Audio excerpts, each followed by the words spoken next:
நண்பர்களே, உங்கள் தொடர்ந்து வழங்கும் ஆதரவும் ஒத்துழைப்புக்கும் நன்றி.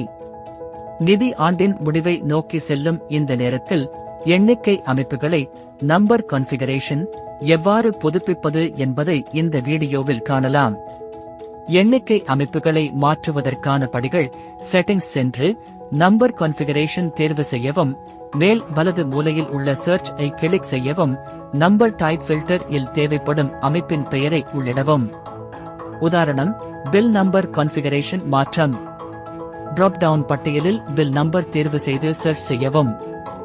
ஏற்கனவே உள்ளமைக்கப்பட்ட விவரங்கள் தோன்றும். எடிட் ஐ கிளிக் செய்யவும். ப்ரீஃபிக்ஸ் டெக்ஸ்ட் இல் எபேஸ் உள்ளதா என உறுதி செய்யவும்.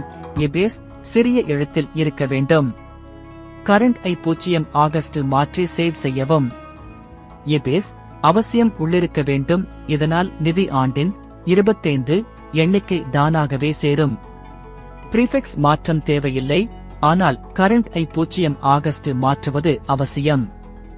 முக்கிய நினைவூட்டல்: இந்த மாற்றங்களை மார்ச் 31 அன்று அனைத்து விற்பனை பதிவுகளும் முடிந்த பிறகு மட்டுமே செய்யவும். Approval bill number configuration. இதன் தலைப்பு பல்க் பில் நம்பர் என இருக்கும். ப்ரீஃபிக்ஸ் மாற்ற வேண்டாம். எபேஸ் அவசியம் உள்ளிருக்க வேண்டும். Barcode number configuration. Prefix text இல் எபேஸ் அல்லது இருக்கக்கூடாது.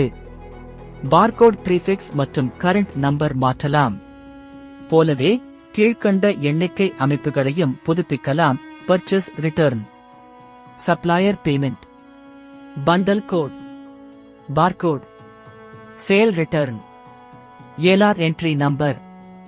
சரியான நம்பர் கான்ஃபிகரேஷன் தலைப்பை கண்டுபிடிக்க டிஸ்கிரிப்ஷன் பகுதியை பார்க்கவும். கூடுதல் விளக்கத்திற்காக மார்ச் 31க்கு முன் கஸ்டமர் ஐ தொடர்பு கொள்ளவும். அதிக அழைப்புகளின் இடையூறு தவிர்க்க. நன்றி.